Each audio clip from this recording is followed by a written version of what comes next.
Alright, Kyrie. Sige, tayo mo na yan, Rax. Relax ka lang dyan, Glenn. Mamaya ka magtrabaho. Magluto. Dito siguro, Rans.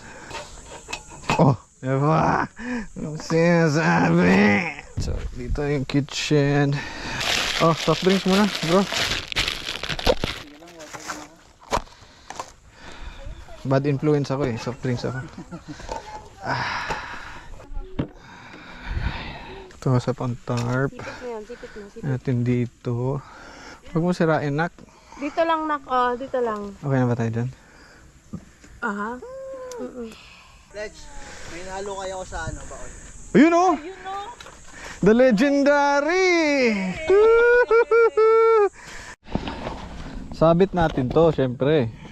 Work hard, climb harder. Apa yung... Bakit? Baka matama si Alon.